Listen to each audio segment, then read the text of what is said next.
I'm Savannah. Welcome to day 4 of our series of schooling at home. I'm so happy that you guys have found these videos. I hope you're finding them to be helpful. So today's theme is food. How fun is that? Everybody loves food, right? So we're gonna start our day, just like we do every day, with a read aloud. Now, I actually do not have a book on food in my house. So what we have done is every day under the reading link, you will see a link to a YouTube video that actually has a read aloud on today's topic. And that's true for every day. And so today, if you'll take a look at the link under the reading tab, you will see a read aloud on food, different types of food and the food groups. So we're gonna start our day with that, and that kind of sets the theme, the tone of what the plan is for the day. After that, you'll head to your printer to print out today's worksheets. Another thing that you're gonna need to grab today are some various food boxes with nutrition labels on them. Some of the bigger kids' activities today involve taking a look at the nutrition labels of food. An activity that's going to be really fun today, it's under the kindergartner play tab. You're going to hide Easter eggs either in your backyard or through your house, and you can extend this by adding ABCs to these, and once they find them, they have to put them in order. You could put multiplication facts on one and they have to find the answer on another egg. You can do lots of things with Easter eggs. So we're going to use Easter eggs today. So if you have those, this will be a really fun activity to include in our food theme for today.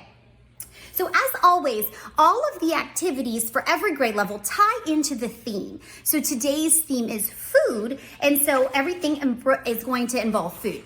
So as an example, this is one of the worksheets that one of the younger kids will be doing today. They have to select all the different foods and then practice making tally marks.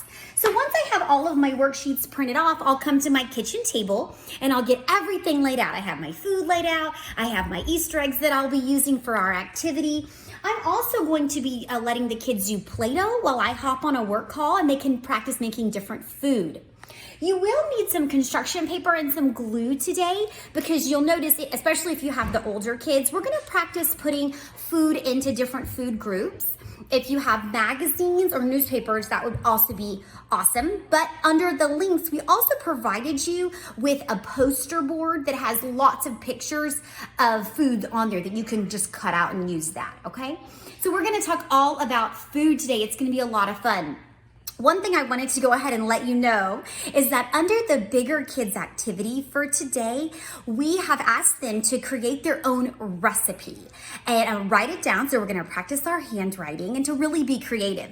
Now, if you want, you can actually allow them to make this creation. So what you could do is give them maybe 3 or 4 different ingredients and they have to come up with a recipe on their own, write it down, and then follow the steps. So it depends if you wanna do that today or not, but that would be a really fun activity for them.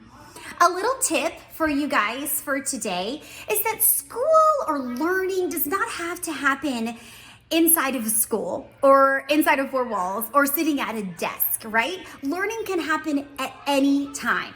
And one thing I like to do to incorporate learning is to include it while my kids are playing. Sometimes I'll have them come sit down at our table and I'll say, we're gonna color. And I'll get out all the coloring books. And this is for my older kids too, my 11-year-old and my 9-year-old. And then while they're coloring, I will play a multiplication song on my phone. Or I'll play a song about the planets or something like that. You will find lots of resources with fun songs on YouTube if you'll just search educational songs. And so I like to do that while they're playing. We might practice spelling words while they're outside. We play a game where they'll ride their bikes around our driveway, and every time they come to me, they have to spell another word. Okay, so don't think that just because they're not in the 4 walls of a school that they're not learning. The best place to learn is at their house, and the best teacher is you. So just remember that you can incorporate it into those daily fun activities. I hope this video finds you well. Y'all are doing an amazing job, and I hope to see you tomorrow. Bye.